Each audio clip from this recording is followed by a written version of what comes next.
Right now, there are literally thousands of incredibly smart, ambitious people taking out massive six-figure student loans. Yeah, to go to law school. Exactly, to go to law school. And they are doing this because they are completely convinced they are buying, like, a golden ticket to the safe, secure, upper middle class. Right, the traditional safety net. Right. But what they don't realize, and what almost nobody is actually warning them about, is that artificial intelligence can already do their future entry-level job in exactly 20 minutes. It's staggering. It is. So welcome to the Deep Dive. I am so glad you decided to join us today because we have a really critical mission for this one. We do. We are cracking open an extensive, incredibly candid interview with entrepreneur and former presidential candidate Andrew Yang. And we are examining this material through a very specific, uncompromising lens today. We're looking at the foundational architecture of our immediate future. Yes, exactly. So using artificial intelligence and the rapid acceleration of automation as our backdrop, we are asking the massive questions here, like, how is this going to fundamentally alter the trajectory of humanity as we know it? Right. And more importantly, what are the actual viable solutions to stave off what honestly sounds like a potential societal collapse? Which is a heavy phrase, I know. It is. But okay, let's unpack this. Because this isn't some abstract, science fiction debate about the Terminator. Yeah, got it all. This is about the psychological tremors, the total rewiring of our economy, and the entrenched political gridlock that is literally shaking the ground beneath our feet right this second. That is the crucial framework for you to hold on to as we navigate this today. We are not just listing technological predictions. Right. If you view this merely as a tech forecast, you are completely missing the underlying mechanics of what is actually happening. Yeah, you missed the whole picture. Exactly. What we are mapping out is a rapidly mutating system of human incentives. And understanding how these financial and social incentives are shifting, well, it isn't just an intellectual exercise for a dinner party. No. It is the exact map you need to survive the next 2 decades. So let's start with the immediate threat, the avalanche, basically. We've all heard the historical statistics about manufacturing. Oh, sure. Over the last decade or two, we have automated away roughly 4 million manufacturing jobs in the United States alone. 4 million. Yeah.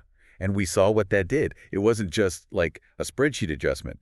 It completely hollowed out entire regions. It was absolute devastation for the working class. And what we have to understand about those 4 million lost jobs is the cascading mechanical failure they triggered in those communities. What do you mean by cascading mechanical failure? Well, when a factory closes because a robotic assembly line is cheaper, you don't just lose the machinists. Right. The local diner goes under because there's no one buying lunch. The local tax base collapses, which means the schools lose funding. The institutional pillars of the community just disintegrate. Wow. Yeah. And the political system largely ignored these workers. They treated them as an unavoidable, acceptable casualty of globalization and early automation. Which is so bleak. It created a profound vacuum of purpose. And tragically, that vacuum was filled by despair-driven behaviors, substance abuse, and spiking mortality rates. It was essentially the canary in the coal mine. Exactly. But the real shocker, the thing that should make everyone listening to this completely reevaluate their career trajectory, is what the interview reveals about what happens next. This is where it gets chilling. Yeah. Because back around 2018 and 2019, Yang was having private conversations with his friends who were the literal architects of this technology in Silicon Valley. Right, the people actually building it. Yeah. And he asked them point blank, are we going to eliminate millions of jobs? And the private answer he got wasn't some hesitant, well, maybe over time. Yeah. It was an emphatic, oh, yeah. What we did to the manufacturing workers in the Midwest, we are about to do to retail workers, fast food workers, call center operators, and truck drivers. See, the algorithm does not possess empathy. Right. And it does not discriminate based on your work ethic. It simply solves for efficiency. Wow. You could be the most conscientious, reliable, accident-free truck driver on the entire interstate system. It does not matter. The autonomous driving software replaces the function, not the individual. It is a pure, ruthless mathematical substitution. But here's where the narrative shifts gears in a way that I think catches a lot of people off guard. Yeah, the white-collar shift. Yes, we are so used to talking about blue-collar displacement. But the massive blind spot, the area that is about to experience a seismic shock, is the decimation of entry-level white-collar jobs. Absolutely. We are talking about highly structured, rules-based professions, the very jobs we were told were the ultimate safety nets. law and accounting. This completely upends 50 years of ingrained cultural wisdom. It really does. I mean, we have essentially conditioned entire generations to believe that if they pursue higher education, specifically specialized graduate degrees in white-collar, rules-based fields, they are building an impenetrable moat around their economic stability. And people are still clinging to that illusion. Look at the recent data on law school applications. They just jumped 21%. A 21% spike. That is massive. It's a sudden, massive spike. People are looking out at this chaotic, unpredictable job market. They're seeing the tech layoffs, and they are panicking. Right. They think, I need a rock-solid, traditional profession. I'll go become a lawyer. It's a total flight to safety. But the underlying reality is that this safety is a complete mirage. It is a mirage because of the fundamental nature of what entry-level law and entry-level accounting actually entail. Break that down for us. Well, if you look at the daily tasks of a first-year associate, it is highly structured. It is intensely process-oriented. Right. It involves sifting through thousands of pages of precedent, looking for specific clauses, and formatting standard contracts. Sounds like exactly what an AI does. Exactly. What is a large language AI model exceptionally uniquely designed to do? It is designed to process, synthesize, and generate massive volumes of structured text and data instantaneously. There's this wild, terrifying anecdote shared in the interview from a partner at a major law firm. Oh, this story is incredible. Right. This partner explained that they can take a complex research task, something that historically they would hand to a second or third year associate, and it would take that human being an entire week of billable hours to complete. A full week. A full week. Now, the partner feeds the prompt into their enterprise AI tool, and they have a fully cited, perfectly formatted brief back in 20 minutes. 20 minutes versus a week? Yeah. And the partner looks at this capability and realizes, why on earth am I paying a small army of first-year associates six-figure salaries to do this? It makes no financial sense. None. The partner just keeps the AI, does the work themselves, bills the client a little less to look like a hero, and pockets a massive profit margin. Everyone wins, except the 25-year-old with $150,000 in student debt who just graduated law school. What's fascinating here is the structural breakdown of the traditional corporate career path. Yeah. To truly grasp why this is so catastrophic, you have to understand the underlying economics of a service firm. Okay, lay it out. When you are hired as a junior analyst or a first-year associate, you are fundamentally a cost center for the business. So essentially, as a first year, you are actually losing the firm money while they train you. Exactly. You cost the company more in salary, benefits, and the time required by senior staff to manage and correct your mistakes than you actually generate in pure standalone value. Right, because you don't know what you're doing yet. Precisely. The firm historically accepts this dynamic. They eat the cost of your employment for the first 3 or 4 years. It is an investment. They are training you, allowing you to learn the nuances of the industry, with the absolute expectation that by year 5, you will transition into a profit center. You will become the experienced senior associate who can manage clients, bring in new business, and command massive billing rates that far exceed your salary. But AI just shatters that entire timeline. Completely. I look at the traditional corporate career ladder like a giant game of musical chairs. But it's a rigged game now. How so? Well, instead of everyone walking around in one chair disappearing randomly from the circle, AI has entered the room and is aggressively yanking away only the chairs at the very bottom level. Oh, that's a great analogy. The entry-level chairs are just gone. Poof. That is an incredibly apt way to visualize it, because the top-tier chairs, the senior partners who review the AI's work, who provide the final, nuanced, strategic counsel, who take the client to dinner to close the deal, They're still sitting down. those chairs are still there. In fact, without the overhead of junior staff, those senior chairs are more immensely profitable than they have ever been in human history. Which brings me to a massive, glaring problem. If I'm looking at this structurally, I have to ask this. If the entry-level jobs, those vital cost center training years, are completely eradicated, how does anyone ever get the 10,000 hours of grueling experience required to become the senior expert? That is the trillion-dollar question. Right, because the AI still needs to be checked by a master, right? Right. But where do the masters come from if we stop training the apprentices? You have just identified the exact catastrophic chasm we are creating. We are permanently severing the pipeline of human capital. If no firm is willing to absorb the cost of paying you to be a junior lawyer because an algorithm does it flawlessly in 20 minutes, you never acquire the reps to become the senior lawyer. So we just run out of experts. We are sleepwalking into a future where, a decade from now, there will be a massive, gaping void of mid-career professionals. We are pulling the ladder up behind the current generation of senior experts, and in doing so, we are fundamentally altering the trajectory of the American middle class. So, if sitting at a desk and manipulating spreadsheets or text documents is essentially a death sentence for your career right now, what jobs are actually resilient? What is the survival matrix here? It's a narrow list. Because 44% of American jobs are currently classified as either repetitive cognitive or repetitive manual. Those are the ones staring down the barrel. What is left? The resilient zones fall into two very distinct categories. The first is non-repetitive manual work. Okay, so give me a concrete example of that. Yeah. Because we aren't talking about an assembly line. No, definitely not. We are talking about dynamic, unpredictable physical environments.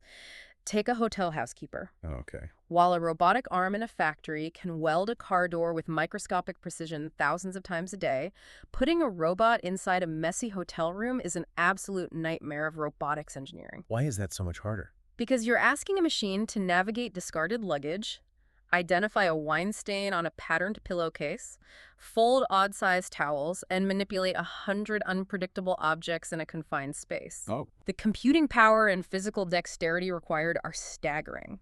A human being does it seamlessly, intuitively, and relatively inexpensively. Other great examples that jump out are the trades, like HVAC repair, plumbers, electricians. Yes, perfect examples. If the air conditioning in a 50-year-old building is making a weird rattling sound, a robot cannot diagnose that. You need a human being to drive a van to the site, squeeze into a tiny 120-degree crawl space, shine a flashlight, and realize a dead rat is stuck in the fan belt. Exact. AI is absolutely useless in that scenario. Precisely. The physical world is messy, and humans remain the ultimate all-terrain, general-purpose navigators of mess. I like that, navigators of mess. The second category of resilient work is non-repetitive cognitive. This is the realm of pure strategy, high-level creativity, and entrepreneurship. It is the job of people who, to use a brilliant phrase from the discussion, boss the AI around. I absolutely love that framing, Right. bossing the AI around. It completely shifts the power dynamic. It implies that the human is no longer the calculator grinding out the math. The human is the visionary director. Yes. You are the one providing the spark, the prompt, the context, and the emotional intelligence to know what the market actually wants, and you just use the AI as an infinite intern to execute your vision. Exactly. You transition from being the laborer to being the manager of infinite digital laborers. But there is one other specific profession highlighted as highly resilient, Oh, yeah. and it survives for entirely different, deeply human reasons. Teaching. This was such a fascinating counterintuitive point, because the immediate pushback you hear, and the interviewer actually brought this up, is, why do we even need physical teachers anymore? Right, the AI tutor argument. Yeah, if I want my kid to learn calculus, I can just put them in front of a screen with an AI tutor that is infinitely patient and knows every mathematical concept perfectly. I can learn 10 times faster from ChatGPT than from a local high school teacher. Intellectually, that might be true. But it completely misunderstands the actual functional reality of what an 8th grade social studies teacher does all day. Which is what? Teaching is not merely the one-way delivery of academic facts. A massive, overwhelming percentage of that job is complex behavior management. It's human regulation. Anyone who has ever been in a room with 30, 13-year-olds knows that if you just plop a screen in front of them and walk out, you will have a riot in 5 minutes. Oh, absolute chaos. The human teacher is the anchor in the room. They are reading body language, de-escalating conflicts, noticing which kid didn't eat breakfast, and, keeping them from literally running out the door. The AI cannot enforce physical order. Furthermore, we have to look at the institutional protections. Teachers are embedded in a massive bureaucratic system and are heavily unionized. The local political and financial incentives for a school district administrator to attempt to fire their unionized teaching staff and replace them with algorithmic tutors, they simply do not exist. The friction is too high.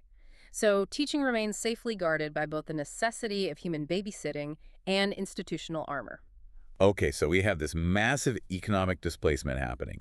Millions of repetitive jobs vanishing, the white-collar entry-level ladders being yanked up, and only very specific physical or managerial roles surviving. Let's pivot. Let's do. Let's look at the psychological fallout of this massive structural shift. Because if the ground is moving this fast, how is humanity adapting? The picture painted here is one of severe, accelerating social fragmentation. And this brings us to the core economic concept defining our era, the K-shaped economy. Break down the mechanics of this K-shape. We hear it thrown around on cable news, but what does it actually mean for the listener? Visualize the letter K. You have a single line coming in from the left, which represents the historical general trajectory of the American economy, where, broadly speaking, most boats rose with the tide. Right. But then, right around the modern digital acceleration, that line splinters. The top arm of the K shoots aggressively upward to the right. Yep. The bottom arm plunges aggressively downward to the right. Right. The argument is that the top 20% of society, the people who have the capital to invest, who understand how to leverage AI, and who capture digital attention, they are riding that top arm. And their wealth is just exploding. Exactly. Their wealth, their access to healthcare, their overall opportunities are compounding at an unprecedented exponential rate. And the remaining 80%. They're trapped on the downward arm. Statistically, mathematically, they are losing ground against inflation and housing costs every single year. Yes. But more importantly, they feel it. They know the game is slipping away from them. And the warning here is stark. If you build a society where 80% of the population feels structurally excluded from the future, you wind up with a very angry, very desperate majority who eventually decide to just flip the board over. The statistics on generational mobility are the clearest indicator of this downward arm. Oh, this stat blew my mind. In the 1960s, the odds of a child growing up to out-earn their parents were over 90%. 90%. It was a foundational assumption of American life. If you simply worked hard and stayed out of trouble, it was a near certainty you would achieve a higher standard of living than the generation before you. Today, that statistic has plummeted to sub 50%. It is literally a coin toss. Mm. Actually, it's worse than a coin toss. Right. And that mathematical reality completely shatters the psychological contract of the American dream. It really does. To explain how people are reacting to this broken contract, there's this incredible framework introduced, originally borrowed from data analyst Nate Silver. Is the concept of the river versus the village. This paradigm is essential for understanding the sheer friction and cultural divide we are experiencing right now. Let's define the village first. Okay, so the village is stability. It's incremental, predictable growth. Think of your classic mid-century middle-class existence. Right. The postal worker, the high school teacher. Yeah, the middle management accountant.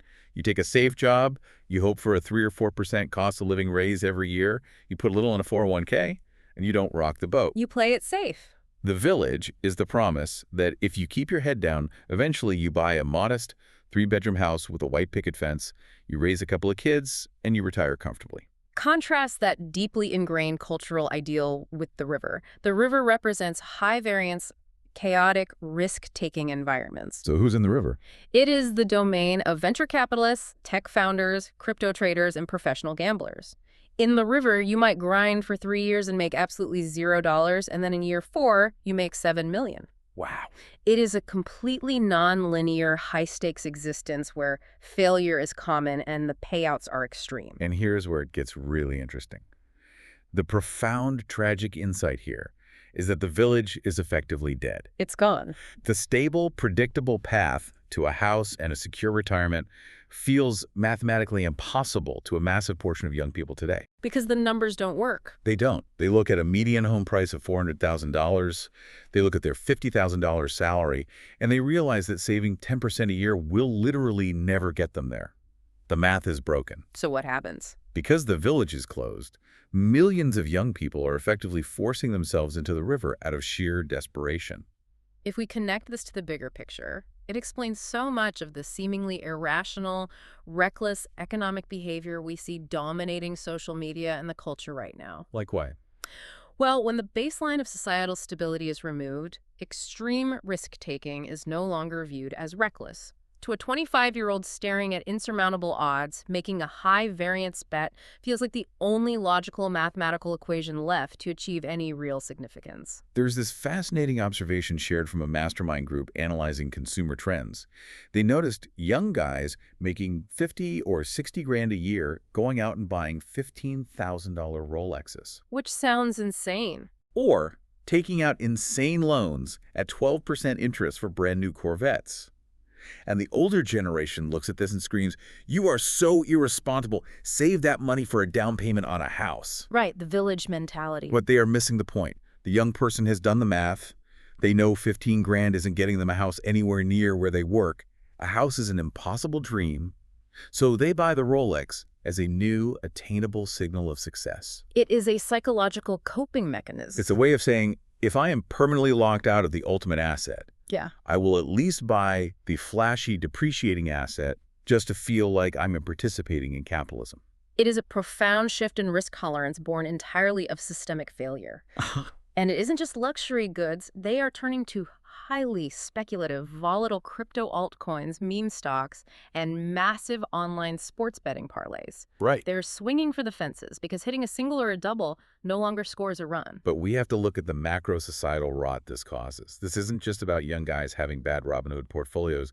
This has a body count. It does. There is a chilling, horrifying statistic cited regarding what happens when a state legalizes online sports betting. We immediately see macro investment and traditional saving behaviors drop. But the darker consequence is that domestic violence incidents go up by 12 to 15%. That is a staggering, heartbreaking human cost. And the chain of causality is entirely predictable if you understand the K-shaped economy. Walk us through that chain. Someone who is feeling desperate, who feels left behind on that downward arm of the K, takes whatever little capital they have and makes a high-stakes, desperate bet on a football game, hoping for a miracle to catch up. And then they lose. The bet goes south. The financial stress, which was already at a boiling point, spikes exponentially. The shame and anger boil over, and it manifests as physical violence against their partner in the home. It is a direct, undeniable line from systemic economic desperation to acute social decay. Which makes me want to pause and really challenge this narrative for a second. Is this doom mentality a self-fulfilling prophecy? How do you mean? Because I look around, and in some ways I agree with the interviewer who pushed back. There is actually more opportunity to get incredibly wildly rich right now than at any other point in human history if you simply know how to use these new AI tools. That's certainly true. Is it just that the odds of winning are smaller, but the payout is so astronomically big that it skews our perception? That is the ultimate paradox of the river. Yes, intellectually and mathematically, the absolute ceiling for wealth creation has never been higher. Right. We are currently watching the race to see who will become the first trillionaire in human history. It will likely be someone like Elon Musk or Jeff Bezos.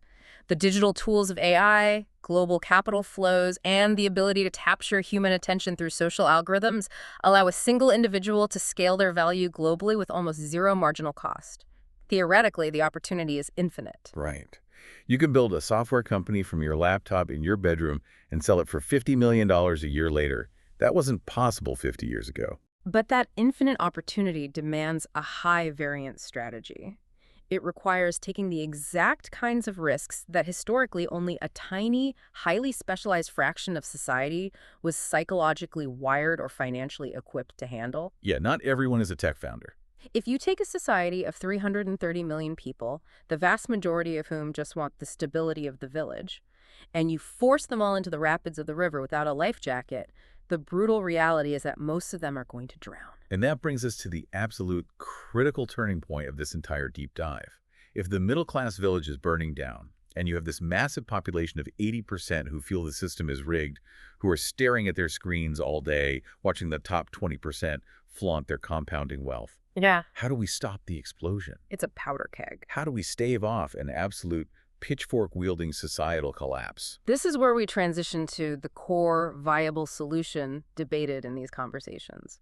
A radical, fundamental reframing of how we distribute the immense value generated by our modern economy. Specifically, the implementation of a universal basic income, which is brilliantly rebranded here as the freedom dividend. Okay, let's unpack this freedom dividend because the branding matters. The original proposal floated a few years ago was $1,000 a month for every single adult American citizen, unconditionally, no questions asked. Unconditional. Though, looking at the recent inflation data, that number probably needs to be closer to $2,000 a month today just to have the same impact. The precise dollar amount is less important than the psychological framing. It is absolutely crucial to understand that this is not framed as traditional welfare.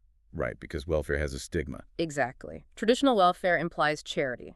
It implies taking from the productive and giving to the non-productive. This is framed as a dividend. Right. And the mechanics of where this money comes from completely bypasses the usual argument of, you can't just print cash out of thin air. It's not printed cash. No. It is a dividend derived from the literal trillions of dollars of value being generated by AI and massive data harvesting. Every time you scroll, every time you click a link, every time your GPS tracks your commute, you are generating massive, highly monetizable value. Your data is the oil of the new economy. The data of the American public is bought, sold, and aggressively resold to the tune of hundreds of billions of dollars annually. You, the individual citizen, are the raw material fueling the entire AI revolution. The algorithms do not function without your continuous behavioral inputs. And yet, the average citizen sees exactly $0 of that profit. It all accrues instantly to the top, to OpenAI, to Google, to Meta. It's an incredible wealth transfer. There's a brilliant analogy used to explain this concept. Think about the structure of Microsoft. If you own stock in Microsoft, every 3 months, they calculate their profits and they pay you a dividend. You get a check in the mail simply for being a shareholder. And critically, when Microsoft sends you that dividend check, they do not attach a behavioral contract to it. They do not dictate how you are allowed to spend your own money. Exactly. Tim Cook or Satya Nadella doesn't call you up and say, hey, we're sending your dividend, but we really hope you don't blow it on a hot tub or on a weekend in Vegas. Right. You are a part owner of the value creation, so you get the cash, period. The argument here is that American citizens are the foundational shareholders of the massive data ecosystem that powers these trillion-dollar tech monopolies. Therefore, a freedom dividend isn't a handout. It is simply paying the shareholders the royalty they are rightfully owed for their data. This specific framing fundamentally alters the psychology of the recipient. It shifts the mindset from one of scarcity, stigma, and dependence to one of abundance, dignity, and rightful ownership. When it actually works. And we don't have to guess if this works. There is fascinating sociological data to back it up, specifically a natural experiment involving a Native American tribe. Yes, the casino dividend study. This blew my mind. It is a perfect microcosm. A tribe opened a highly profitable casino on their land, and a portion of those profits was distributed as a universal, unconditional dividend to families within the community. Okay. Researchers monitored the outcomes over a significant period, specifically focusing on the developmental psychology of the children and the families receiving the baseline money compared to demographic baselines. Because the cynical assumption is always, if you give people free money, they will just quit their jobs, buy big TVs, and waste away on the couch. Always the assumption. What actually happened? The exact opposite. The most profound, measurable metric was that the children and the families receiving the dividend grew up with significantly, permanently higher levels of two very specific psychological traits: conscientiousness and agreeableness. So what does this all mean? Why do those two specific traits matter so much in the grand scheme of things? Because decades of psychological research show that conscientiousness and agreeableness are the two highest predictors of long-term life success. Yes, they map directly to maintaining stable marriages, to being a reliable, promotable worker, and to the ability to engage in long-term financial planning. Wow. When a home environment is somewhat relieved of the crushing day-to-day tanic of financial scarcity, the baseline level of cortisol and stress drops, the parents have more bandwidth. Children raised in that environment learn that if they do the right thing, good things predictably happen. Because they aren't in survival mode. In a state of pure, grinding poverty, cause and effect are broken. You can work 3 jobs, do everything perfectly right, and still have your power shut off because of a medical bill. A baseline dividend restores a sense of predictable reward to the household, which is the exact soil required to grow those vital psychological traits. I want to inject my own analogy here, because when you compare the mechanics of a freedom dividend to the mechanics of our current welfare state, the contrast is absolutely jarring. I think of the current system like a financial Chinese finger trap. A Chinese finger trap. Walk me through that mechanism. You know the little woven bamboo toy from when you were a kid? Mhm. You stick your index fingers in both ends, and the harder you try to pull your fingers out, the tighter the woven trap grips you. You literally cannot escape by using force. Oh, right. That is exactly how the current disability and welfare structure operates. There is a heartbreaking story shared about a disabled woman in Iowa. She was receiving benefits, but she wanted to do more. She wanted to volunteer a few hours a week at a local community center. But she couldn't. No, she was terrified to do so. Why? Because the system is designed to audit you. If she showed she was capable of even unpaid volunteer work, an auditor could determine she wasn't disabled enough, and the government might strip away her entire financial safety net. The systemic incentives are incredibly perverse. We have engineered a system that actively punishes ambition. The harder you try to pull yourself out of poverty, by earning a couple of $100 extra a month, by starting a small side hustle, or even by volunteering to build skills, the tighter the government grips you by ripping away your housing voucher or your food assistance. It's devastating. The effective marginal tax rate on a poor person trying to enter the lower middle class can be over 100%. It actively discourages people from trying. The freedom dividend completely bypasses that finger trap. It is unconditional. It is a floor, not a ceiling. Exactly. You get the $1,000 no matter what. If you stay home, you get it. Yeah. If you go out and hustle and build a $1 million tech startup, you still get the $1,000. You are never, ever penalized for succeeding. It is a beautifully elegant solution on paper, but this naturally brings us to the most common aggressive economic objection, which any critical thinker has to address. Right, and I have to throw some friction in here, because if I'm listening to this, my alarm bells are ringing. The immediate gut reaction question is inflation. Of course. If the government guarantees that every single adult has an extra $1,000 or $2,000 a month of disposable income, doesn't that just cause massive, immediate hyperinflation? I mean, look at housing. Sure, the rent argument. If I am a greedy landlord, and I know for an absolute fact that my tenant is receiving an extra $1,000 from the government on the first of every month, I am immediately raising their rent by exactly $1,000. How does this not just trigger a doom loop where prices instantly swallow the dividend? It is the most intuitive objection, and it requires a highly sophisticated understanding of market mechanics to answer. To understand why a universal basic income wouldn't necessarily trigger blanket hyperinflation, you have to dissect where inflation actually occurs in our economy. Okay, break that down. It is not uniform. Inflation is highly concentrated in very specific, structurally broken markets, which we refer to as captive sectors. Captive sectors. Define the mechanics of a captive market for us. A captive sector is a market where the consumer has absolutely no choice but to participate, and where traditional price competition is functionally dead. The big three are housing, higher education, and healthcare. Oh, definitely. Let me ask you, have you ever, in your entire life, received a letter from your health insurance company saying, "Great news. Due to our incredible operational efficiencies, your premiums are going down 15% this year"? Never. Literally never in the history of the universe. It only goes up. Exactly. Because you are captive. You cannot choose to opt out of needing a hospital if you have a heart attack. Right. But contrast that with highly competitive, non-captive markets. Take fast food, like McDonald's Chicken McNuggets, or consumer electronics, like flat-screen televisions. Okay. If everyone suddenly gets an extra $1,000 a month, the price of a flat-screen TV isn't going to spike to $3,000. The price of a 10-piece McNugget isn't going to jump to $50. Why not? Because those are ruthless, highly competitive markets. If McDonald's tries to capture your dividend by raising their prices to absurd levels, you will simply walk across the street and give your money to Wendy's. The sheer force of market competition disciplines the pricing. Okay, that makes sense for TVs and chicken nuggets. Right. But if competitive markets are safe, why do the captive markets like housing, education, healthcare keep exploding in cost? Right. Because if the landlord does raise the rent, the dividend is still useless. Right. The argument presented here is really controversial. It is not simply corporate greed driving this inflation.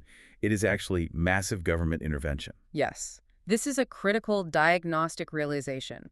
The explosion of costs in these specific sectors is a direct, measurable result of well-intentioned but disastrously structured government subsidies. How does that work? Let's look at the mechanics of higher education. A few decades ago, the federal government decided, with good intentions, that more people should go to college.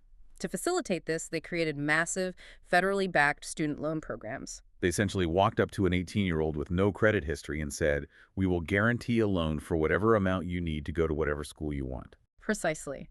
They flooded a captive market with guaranteed, unrestricted cash. And what did the universities do? Did they use that guaranteed influx of money to lower tuition costs or build better libraries? Absolutely not. The moment the Department of Education got involved with blank check subsidies, university administrative bloat exploded. Colleges realized that they could raise tuition by 5, 10, 15% a year, and the government would just keep approving the larger loans. So they just captured all the new money. Exactly. The government effectively handed the university system a blank check, and the universities cashed it by raising prices infinitely, knowing that 18-year-old was on the hook for the debt. The exact same mechanical failure happened in housing. The government wanted to increase home ownership, which is a noble goal, so they heavily subsidized mortgages through Fannie Mae and Freddie Mac. They allowed people to access massively larger loans at artificially lower interest rates. And what was the result? It didn't make houses cheaper. It just allowed sellers to demand higher prices for the exact same two-bedroom house, inflating the entire real estate market to the breaking point. So, synthesizing all of this, the core argument is this.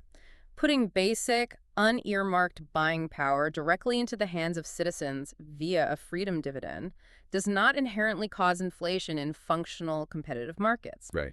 The suffocating inflation we are currently experiencing in rent, tuition, and medical bills is the result of distorted, captive markets that were broken by bad government policy.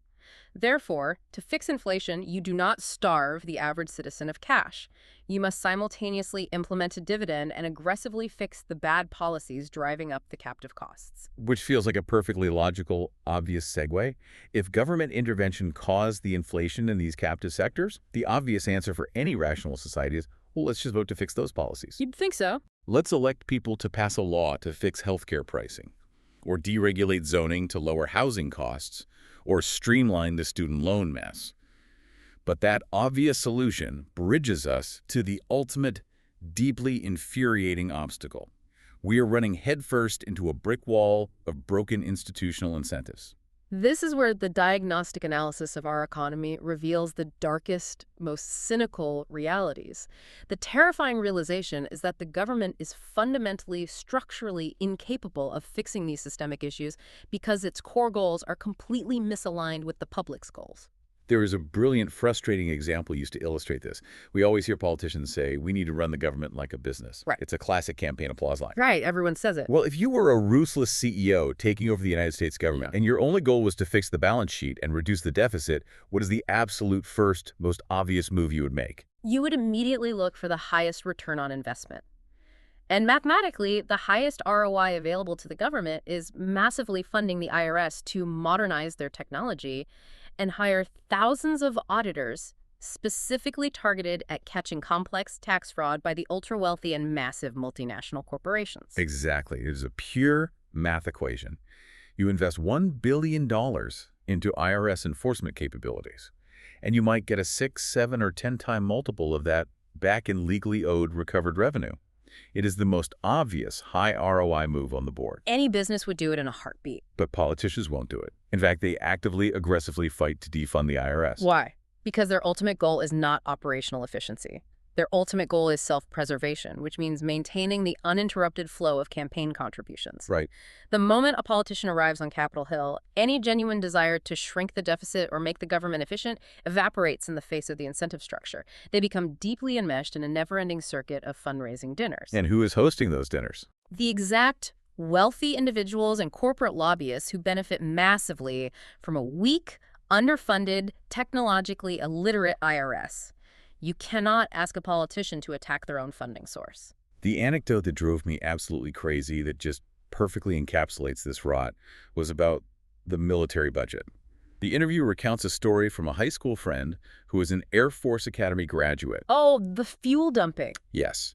This pilot told a story about how his worst, most depressing day of the entire year was when he was ordered to fly his expensive fighter jet out over the open ocean and literally just dump massive quantities of perfectly good jet fuel directly into the water. To a rational person, it sounds absurd. It is the literal destruction of expensive resources for absolutely no strategic reason. Right. And when asked why on earth the military would order a pilot to do that, he explained the perverse, backward incentive structure of government budgeting. It's unbelievable. If his specific Air Force unit spent less on fuel in a given year, if they were highly efficient, accomplished their missions, and saved the taxpayers money, their reward would be having their overall budget shrunk the following year. Because I didn't spend it. The bureaucracy assumes, oh, you didn't spend the money, you must not need it. So to preserve their budget and protect their power, they literally threw fuel into the ocean to ensure the ledger hit zero. It is the ultimate depressing manifestation of the incentive trap. This massive bloat, this deliberate, orchestrated inefficiency is not a bug in the system. It is the core feature. But wait, hold on. If this waste is so blatantly obvious, if we know they are dumping fuel and protecting tax cheats, why doesn't some heroic, maverick politician just walk in, expose it, and vote to cut the waste? Because the system has been perfectly, brilliantly engineered over decades to make cutting that waste political suicide. Take the military-industrial complex as the prime example. There is a staggering structural reality at play. There is a military base, a defense contractor, or some sort of economically generative munitions factory located in essentially every single one of the 435 congressional districts in the United States. Every single one. That cannot possibly be a geographic accident. It is entirely by design. It is mutual hostage-taking. By spreading the defense contracts across every single district, it ensures that every single member of Congress, regardless of whether they are a progressive or a conservative, has a direct, local financial incentive to vote for continuously increasing the military budget. Wow. If a politician attempts to cut the defense budget to eliminate the fuel-dumping waste, they aren't just cutting abstract numbers on a whiteboard in Washington. They are cutting high-paying engineering and manufacturing jobs in their own district. Their constituents will turn on them. Their political opponents will run attack ads claiming they are anti-jobs and weak on national security, and they will lose their seat. So the inefficiency is permanently locked in. And the financial rewards for keeping the system broken are astronomical. Let's talk about the lobbying industrial complex. Yes. I need an analogy here because the numbers are hard to fathom. Imagine an arcade machine. You walk up, you put a single quarter in the slot, and the machine immediately spits out $4.25. Yeah. Every single time. You would stand there all day feeding quarters into it, right? It would be the greatest investment in the world. That is exactly what corporate lobbying is. The data shows that the return on investment for corporate lobbying in Washington, D.C. is roughly 1,700%. 1,700%. You spend $2 million hiring a lobbying firm to wine and dine politicians. They managed to slip a tiny one-paragraph tax loophole into a 2,000-page omnibus bill, and that loophole saves your corporation $34 million in taxes. It's a mathematically flawless investment. It really is. There is no R&D department. No new product launch on Wall Street that guarantees a 1,700% return. The smartest, most ruthless capital in the world isn't going into innovation. It's going into lobbying. And we must ask, what do the politicians get out of this arrangement? Aside from the millions in campaign donations required to run for office, they receive massive personal financial benefits. Members of Congress are constantly surrounded by the wealthiest, most connected individuals on the planet. Right. They are pitched sweetheart insider trading style investment deals. They are given early access to pre-IPO stock, lucrative real estate tips, and boardroom appointments for their spouses. The system is designed to yield massive personal wealth for those who play along. Which perfectly explains the great glaring paradox of American politics. If you poll the American public right now, the approval rating for Congress is hovering around a historic, abysmal low of 15%. 15%. That means 85% of the country believes the institution is actively failing them. Yet, despite that universal hatred, the re-election rate for incumbent members of Congress sits between 80 and 90%. Yeah. How is that possible? What if 85% of your customers were furious with your product, but you changed absolutely nothing year over year, and they just kept buying it anyway? It's wild. That is the absolute definition of a captive market. The voters are captive to a two-party duopoly.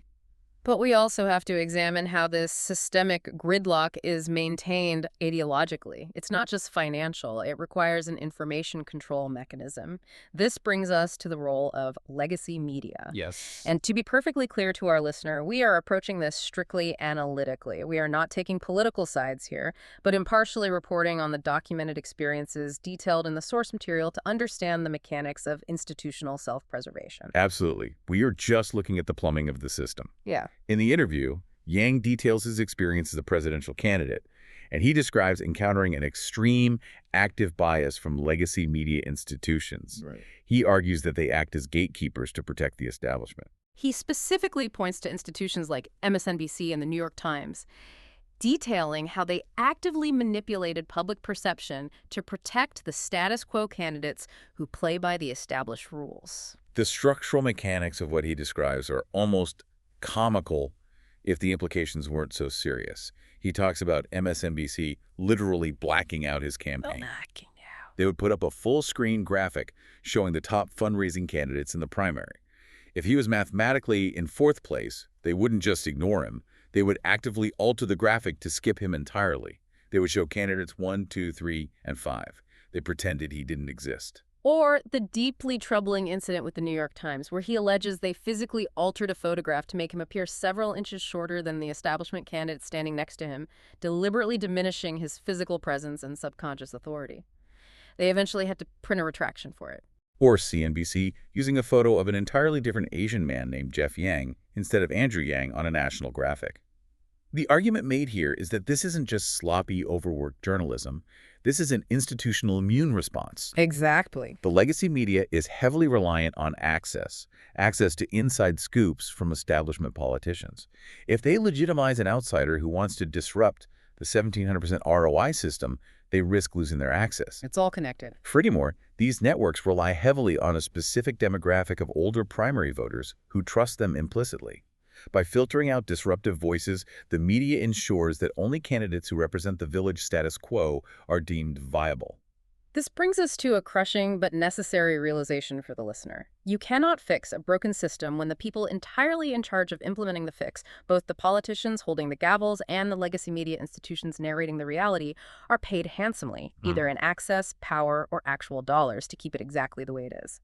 The gridlock is intentional. So what on earth does this all mean for the average person listening to this right now? If Washington is utterly hopelessly locked in this mutual hostage situation, and AI is rapidly accelerating to wipe out millions of white-collar jobs, and the K-shaped economy is violently pulling the rug out from under the middle class, what do? We cannot simply sit on our hands and wait for Congress to wake up, find their conscience, and pass a freedom dividend. They won't. Which brings us to the final and undoubtedly most actionable segment of this deep dive, lifeboats for humanity. Since the public institutions have failed, we must look at the pragmatic, private sector solutions and personal defense strategies available right now to survive the coming wave. Nature abhors a vacuum. Since the government refuses to act, brilliant entrepreneurs are stepping into the void to try and build these lifeboats. The goal is simple. Use private enterprise to aggressively lower the core cost of living for the average American, bypassing the broken government monopolies entirely. A prime, highly successful example of this philosophy is Mark Cuban's Cost Plus Drugs initiative. Oh, I love this one. Cuban looked at the healthcare market, recognized it as a captive, bloated monopoly entirely divorced from price competition, and decided to build a parallel supply chain. He buys generic, life-saving drugs directly from the manufacturers in massive bulk, and he sells them directly to the consumer at a completely transparent, flat 15% markup. It is pure disruptive transparency. He is circumventing the pharmacy benefit managers and the insurance gridlock. And the result is that he is likely saving hundreds, if not thousands, of lives every single quarter because people can finally affordably access medication they were previously priced out of. And the material details Yang's own commercial effort following this exact same philosophy of disruption. He is targeting another massive captive monthly expense that drains the middle class, cellular data. Right. He launched a company called Mobile. And the underlying math he breaks down here is infuriating once you hear it. He states that the average American is currently paying about $83 a month for their wireless phone connection. Do you know what the average European pays for the exact same capability? The contrast is stark. The European average is roughly $35 a month. That is a staggering, unacceptable gap. We are paying almost $50 more every single month for access to the exact same invisible radio waves. And where is all that excess American money going? It certainly isn't going into building drastically better cellular towers or providing faster service than Europe. No, not at all. It is going straight into the pockets of the investor class. Verizon and AT&T take that massive excess cash flow and pay out roughly $18 billion a year in dividends to their stockholders. They are essentially operating a private tax. They are taxing the modern American consumer's absolute necessity to be connected to the digital world, and they are directly transferring that wealth to their shareholders. It is a perfect micro-example of the K-shaped economy in action. So Noble Mobile's solution is to aggressively cap the cost. They charge a flat rate of around $42 a month. But here's the genius part, the hack to help average people build wealth instead of just draining it. They flip the incentive structure by offering a data dividend. The mechanics of this are fascinating. The company explains that if you actively use less cellular data, say, by consciously choosing to stay off the LTE network and waiting until you are home on Wi-Fi to scroll Instagram or stream a video, Noble Mobile actually tracks those savings and rebates you up to $20 a month. Wow. But they don't just give you a discount. They hold that rebate in a specific account that pays a guaranteed 5.5% interest rate. It completely changes your relationship with your phone. It turns a monthly liability into a compounding set-it-and-forget-it savings plan. But there is a secondary psychological benefit to this that I find even more compelling. The data shows that the average Noble Mobile user actually reduces their daily screen time by 17% in the subsequent months. Because the financial incentive has finally been aligned with human well-being. You are literally getting paid a dividend to put your phone down, step away from the algorithm, and reclaim your attention. Reclaiming your attention. In an AI-driven economy, your undivided attention might be the single most valuable resource you possess, which leads us perfectly into a massive, flashing red light warning issued regarding the current state of technology and Wall Street investing. The AI bubble. The analysis here draws a direct, chilling, and highly detailed parallel to the late 1990s. Yes, the infamous .com bubble. I think the analogy used here is perfect. The current frenzy around anything labeled AI is exactly like the frenzy around companies like Pets.com back in 1999. Pets.com. Wow. Wall Street is throwing hundreds of billions of dollars at any startup that puts AI in their pitch deck, completely detached from any underlying revenue reality or path to profitability. But the nuance provided in this comparison is absolutely crucial for your financial defense. Calling it a bubble does not mean the underlying technology is a fad or a fraud. The internet did end up changing the entire world, just as the most wild-eyed optimists in 1999 predicted it would. E-commerce did conquer retail. But the timeline took a decade longer than expected, and the initial financial valuations were wildly, dangerously irrational. Like building a rocket ship to the moon. We know the rocket is eventually going to get there. The physics are real. The destination is certain. But right now, in the absolute frenzy of the construction phase, irrational investors are paying $1 billion for a single steel bolt. Great way to put it. The price of the asset is completely detached from its actual present-day utility. Therefore, the prediction is clear. There's a massive incoming downdraft, a brutal crash in AI investments as reality catches up with the hype. The danger, as with all financial bubbles, is the illusion of timing. As the analysis points out, rational people were accurately calling the dot-com boom a bubble as early as 1997. But it didn't actually pop until the spring of 2000. That's a long 3 years. If you were smart and pulled your money out in 97, you missed 3 years of massive historic gains and looked like a fool. But when the music finally stopped, and it did pop, it annihilated trillions of dollars of wealth overnight. The lesson is not to ignore AI, but to be deeply cautious of the financial vehicles currently selling it.